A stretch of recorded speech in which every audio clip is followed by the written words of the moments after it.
Okay, so finally got this thing. I'm dealing with the V belt on this Caterpillar engine. It's a 3116.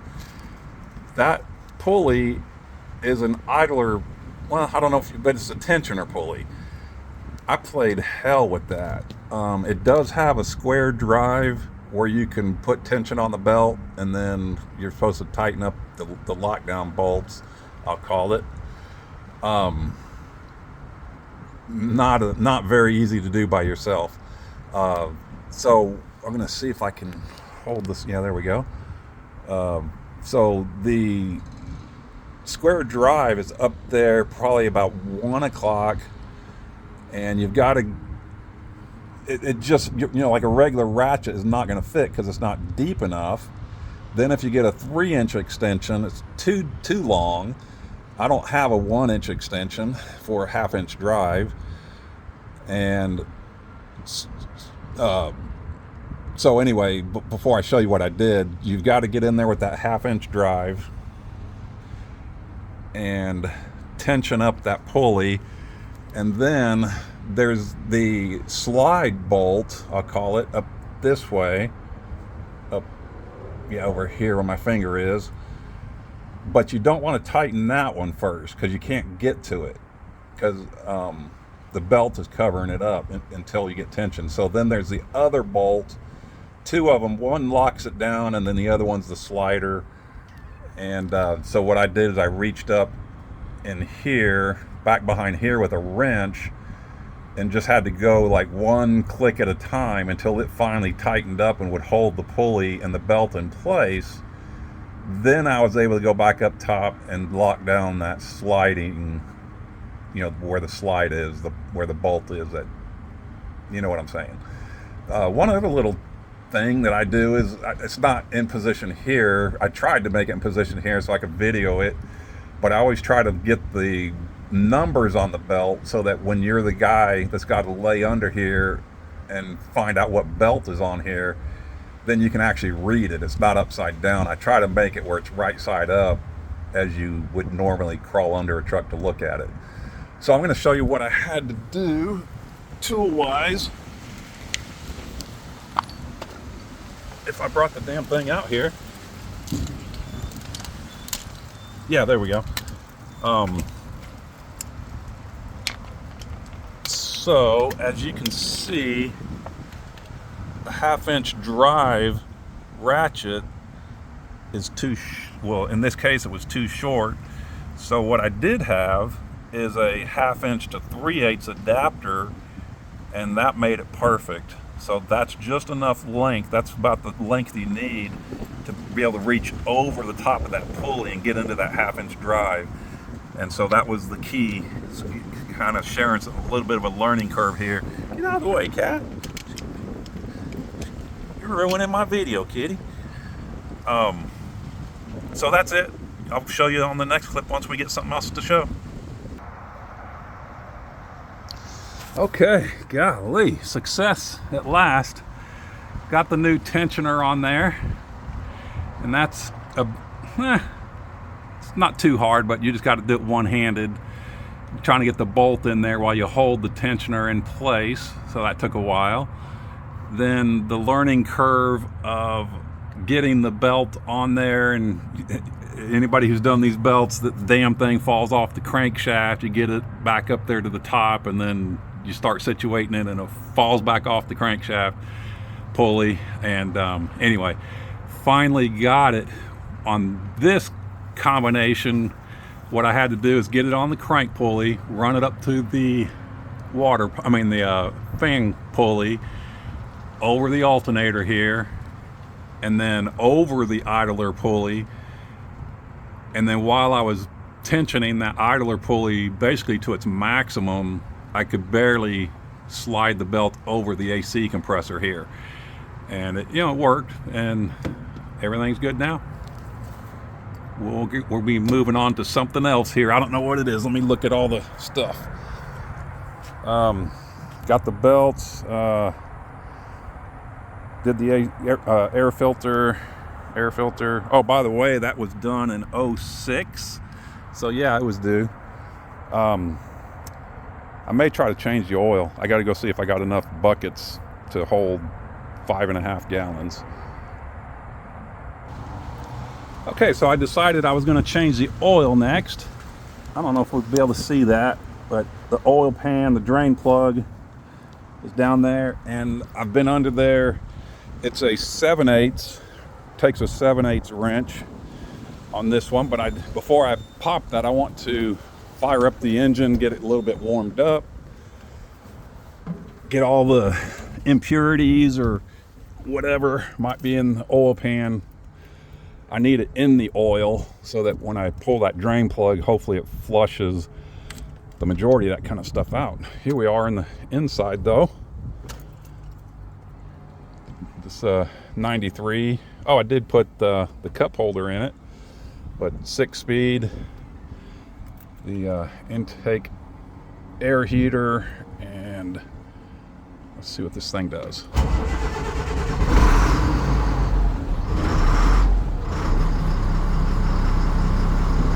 While I got it running, I'm going to run out there and check the belts I just did.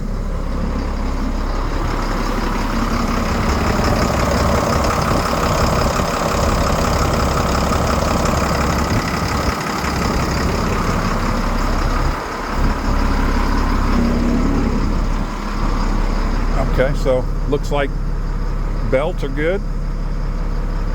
Got that air compressor air filter changed. I did that in another video. I'm just going to wait for it to come up to air pressure here, right here.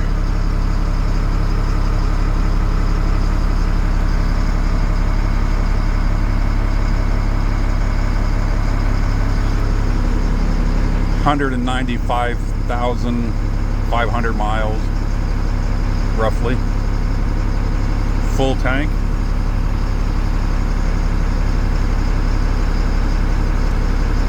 I'm not going to let this thing get super hot, but I did just want to get the oil suspended again, get some, like I said earlier, get the whatever contaminants might be sitting there settled at the bottom of the oil pan, get all that up and moving and get it in solution, so hopefully it comes out with the old oil. But I'm not going to make you watch me change that oil, watch an oil drain. I will do that, and I'm putting 1540 semi or synthetic blend, and that's all I can think of for right now. If I have something else worth sharing, I will post it. Okay, I changed my mind. I am going to make you watch oil come out of an oil pan. I got 2 buckets here. I don't know what the capacity of this thing is, but it's already about to overflow this thing. I may have to sort of put my thumb on there. Yeah, I had to put my thumb in there and let that catch up. Yeah, I literally had to put my thumb in there. We'll get the sway bar out of the way, because this bucket is not taking it. And that's an empty bucket, by the way, with the air bleed open.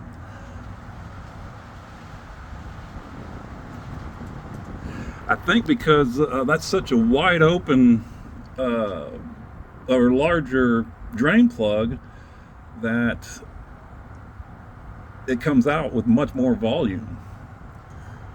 So okay, so we're good here now. Again, I'm going to let it go again.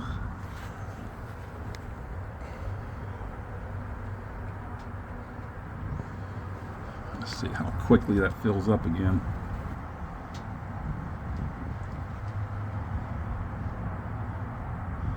Yeah, I think, no, it is, it's kind of going to overtake it again. I'm going to put my thumb back in there again like that. Luckily, I just warmed the oil up. I didn't get it hot, because that would suck. Putting your thumb in hot oil, I don't. As a matter of fact, the disclaimer here, if you got a hot engine, don't do this. You might burn your thumb or damage it. because you got to leave it in there for a while. It's just sitting there cooking. Okay. Still yummy. Still have. I think I can put a little more oil in this container and then I'll switch.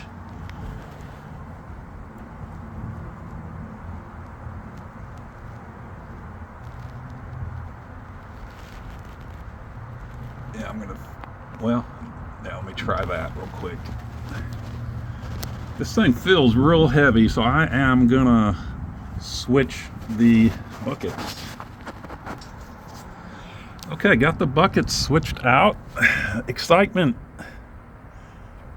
Nothing like watching oil drain.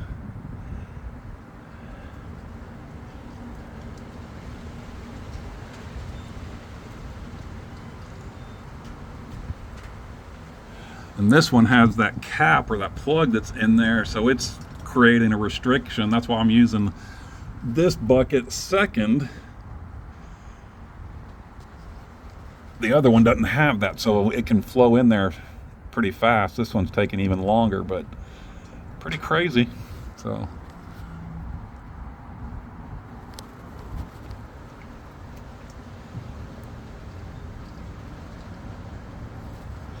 yeah, so I got my thumb in there again.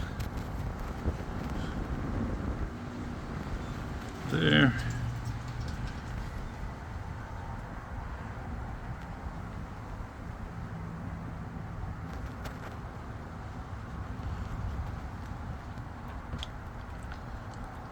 Some more in there. Yeah, I think this time, yeah, it's down to a dribble now, so I think we got it. I'm gonna move that bucket because the wind is blowing. Move it over that way a little bit, so when the wind blows, it's gonna keep it in the bucket. Nothing like, that's actually a lot cleaner than I've done other oil changes in the past. So I'm gonna cut it for now, and we'll see you. All right, so I'm waiting for the last of this oil to drain. I'm gonna probably let it sit here and drain for at least an hour. Since I got time, I like to do that. I'd like to get every little last bit out of there. But this little clip was, I was gonna let y'all know, I wanna service that transmission. It's a manual 6-speed, Eaton Fuller is the brand, and it's called a mid-range. I don't know much about them, but if anybody out there knows what fluid goes in that, I have yet to be able to find that information. I've even looked on their website. So if somebody could let me know, and it would help confirm and make me feel better. I haven't bought any yet, but I want to do that. And then if you can see the drive shafts, it's a multi-piece drive shaft. Let me see if I can zoom in right there. Oh, by the way, there's a little grease zerk there that must go up to like the throwout bearing. I'm going to be greasing that, and then that whole drive shaft, there is a shitload of grease that I'm going to need. So when I get to that, I'll get it on video.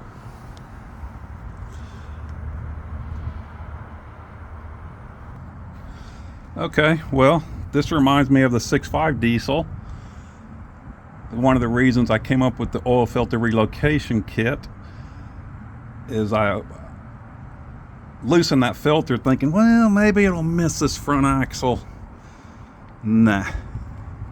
So then I tightened it back up to keep it from leaking so much, and what I did is I just put a piece of cardboard in there, which is just acting like a chute, and now the majority of it is missing the axle and just draining into this container. What a dumb idea that the designers of these things don't take that into consideration, that that this is going to happen. I mean, sure, it's easy enough to get maybe a piece of cardboard and do what I'm doing, but why not just come up with something that solves this issue of draining your damn oil all over the your frame, or whatever the case is. It's just really aggravating. So anyway, just wanted to show you that, but I'll get that off of there, get the new one in, and just about ready to put the oil back in it. Okay, so I got the oil filter off of there. That was a bitch. I don't know who puts these damn things on with a wrench. You don't need to do that. Just get the damn thing tight with your hands.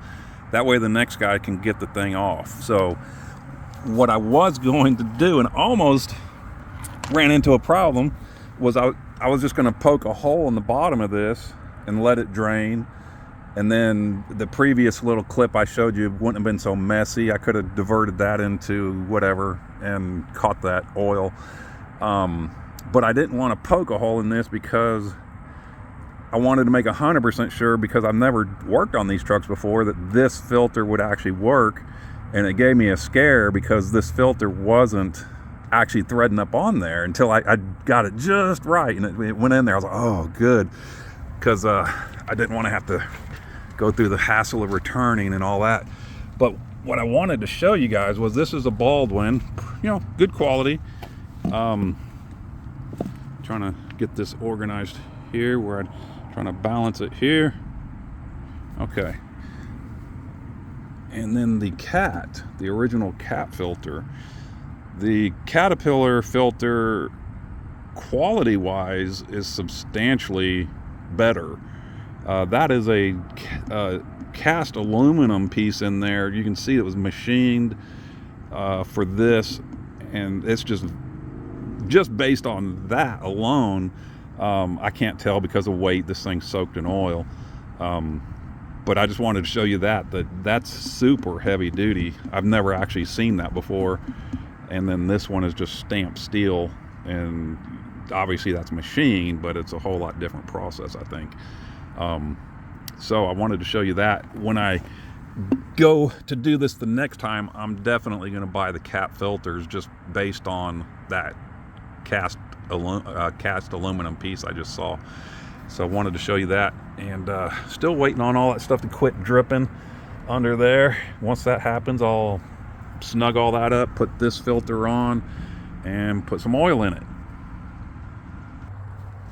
Okay, so this is, to me, such a strange feeling, because as much as I've been around the 6.5 world and everything, I've never really worked on anything considered medium duty. And this thing takes 5.5 or 5.25 gallons. It's just going to feel so strange putting that amount of oil in an engine. So I got my little funnel here, and on the oil filter, just so you know, I put that in dry. That's what Caterpillar recommends. I was able to find that out, and they say that it decreases your chances of contamination. So anyway, that's what I did. I guess I can sort of see that if you got an oil filter full of oil. You don't, especially if some people will transfer that oil into a different container, so it's easier to fill their oil filter. Anyway, I don't even know what to say about that. I don't have much opinion on it, but I'm just going to do what they suggest in this case. So I'm getting ready to dump some oil in here. Let's see if I can do that one-handed. Yeah. I'll just do this 1 gallon. I'm not going to make you sit through me doing 5.25 times of this, but I will just get this 1 gallon in here because I got it up there. I don't want to take a chance on spilling, making a mess, just so I can take it off the camera, so to speak. Okay, we'll catch you once it's all buttoned up. Okay, one other thing. I went and spent a lot of time trying to figure this one out. And maybe someone out there knows, but this engine, according to the owner's manual, takes, if I remember correctly, API CF, like Charlie Frank 4. I could not find that oil anywhere. I even called Cat and gave them the part number that was in my owner's manual, and they couldn't even give me much help, or they weren't much help. And so what I have found a little bit is that the CI4 was supposed to take the place of that. That most modern diesels are CK4, but the CF4 was replaced by CI4. Anyway, just if anybody out there knows and can confirm that, maybe there was a switch over at some cutoff date or something, but I just could not find that information. Thanks.